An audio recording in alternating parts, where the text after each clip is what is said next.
Mother, tell your children not to walk my way. Tell your children not to hear my words, what they mean, what they say. Hello all, and this is Truthslayer, and this video is going to be about random stuff, to be completely honest. Just some catching up and some other stuff. I've been asked by a lot of people if I'm going to do a review of Great American Bash and Victory Road, and this will be kind of an overview review because I didn't see the pay-per-views in their entirety. I've had to watch them separately on YouTube and on Dailymotion and some other places, and so since I didn't see them all the way through in one setting, I really don't feel that I can do a legitimate review, because I think you have to take a pay-per-view, as its whole to really grade it. So I will say this, that the WWE fans and TNA fans both, who keep saying, "Oh, look how much better these look, which pay-per-view was better? Which pay-per-view was better?" Guess what? I would say Great American Bash was only slightly less crappy than Victory Road. Both of these pay-per-views are nothing either organization should hang their hats on. To be completely honest, anytime that a pay-per-view does not deliver a 4-star match, in my opinion, which neither of these pay-per-views did, that's a problem. That pay-per-view is lacking a lot, in my opinion, when that happens. I'll say this, that I thought the opening to Victory Road was good. I wouldn't give it 4 stars, but I definitely give it 3 3/4 probably. It was a little too convoluted and stuff for me. Just my opinion of it. And I would give the main event probably 3.5 stars. Other than that, I didn't think anything else really stood out on the card. I thought a lot of stuff delivered kind of, they were okay, but there just wasn't a lot of there was a lot of crap on that pay-per-view. And then when you go to a Great American Bash, again, the opening was okay. It was a good 3-star solid match, in my opinion. I thought Umaga versus Jeff Hardy was good. Thought it was very good. Thought it was the match of the night, probably 3.5 stars. And honestly, I thought Lashley and Cena actually delivered a pretty good match. I would definitely put it 3.25 stars probably. So, and then there was a bunch of else crap on that pay-per-view too. So people come on here and hang their hats on that and say, "Oh, look, they both put on a pretty good." No, they were crappy. You need to demand better from both companies, because anytime a pay-per-view does not put on a 4-star match, in my opinion, it just doesn't deliver at all. That's the bare minimum to me that a pay-per-view should deliver. If it doesn't, deliver either it has to have a 4-star match, or pretty much every match has to be 3 stars. And then in my opinion, it would be good, because it would just be a solid pay-per-view with a lot of solid wrestling action. But if a pay-per-view doesn't deliver, and then if the stuff that's going to not deliver 3 stars better be entertaining, better be like a comedy match, or better be advance the storyline and have like a cool storyline in it or something. None of this did. I know I heard Bill and Doug talk about the whole beer thing with Rhino, and guys, if you thought that was cool, you need to see what Homicide did to Colt Cabana with a bottle of Drano. Yeah, that was a little bit more, that was a little better if anyone's ever seen that. But anyways, I just didn't care for either of the 2 pay-per-views, and I'd probably rate them both at 6s, to be completely honest, maybe 6.5s.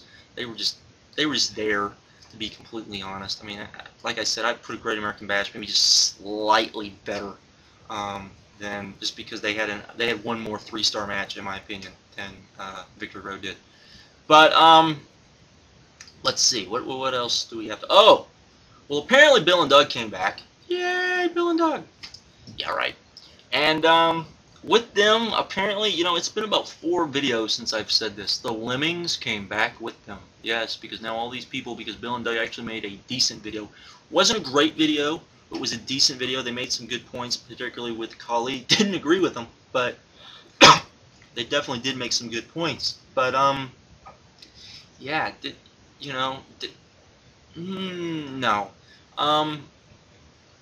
I understand people are upset with Khali, and that's understandable, but who else are you going to give the title to? I mean, really, do you want to see Batista with the title again? No. Do you want to see Kane with the title, I mean, he'd be a weak champion because he's been jobbing so much.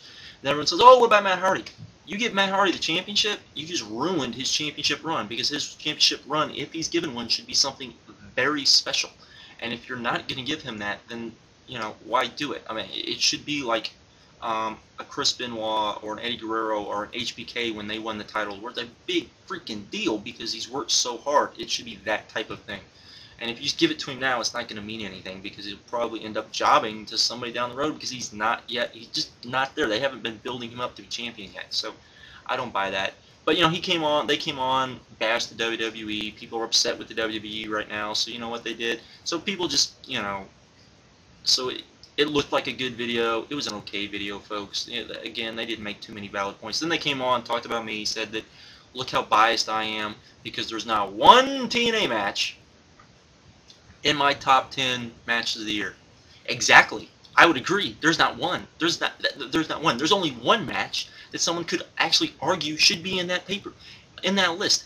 That is sad and pathetic. The fact that I can without a doubt sit here and tell you the WWE has put on at least two matches on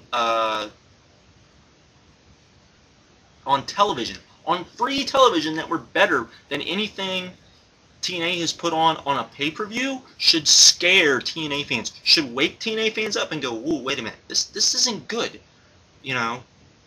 And you know what? I've only got one Noah match on there. I could have two Noah matches on there, to be completely honest. Haven't seen the other one. Haven't seen the one that could be on there. There's a match from a Lucha Libre company called VIP. I have not seen that match that could be on there. Haven't seen that either.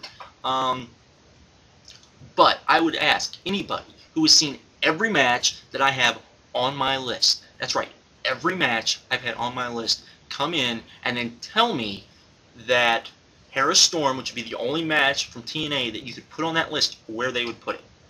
Where? But you have to see every match that is on that list.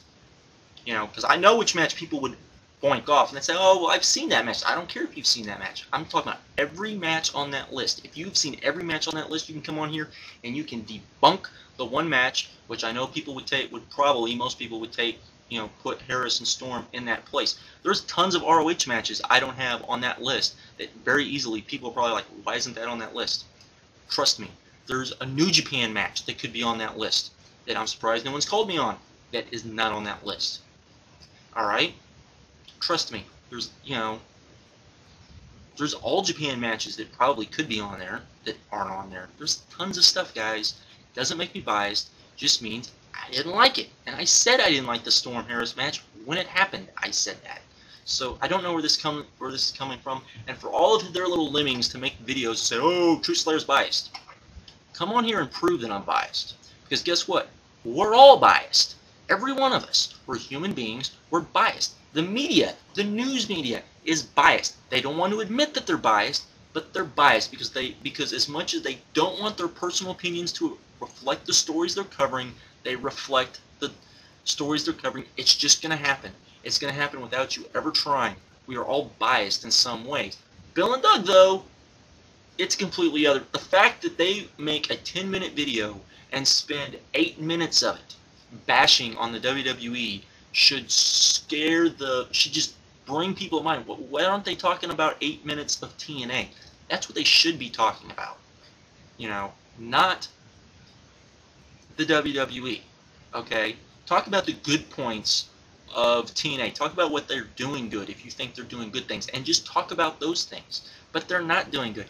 That's the problem. They can't talk about that. All they can talk about is the bad points about the WWE, and then bash on Ring of Honor for not having storylines, which makes no sense whatsoever, because Lacey Jimmy Jacobs, folks, look it up on YouTube. It's on YouTube. You can follow it on YouTube if you order a Ring of Honor tape, DVD. There's a nice little thing called the Video Wire, which if you click on it will update you on all of the storylines going on. And they're not hard storylines to follow, to the point that the announcers can usually inform you and you feel like you have a grasp of the storylines during the match.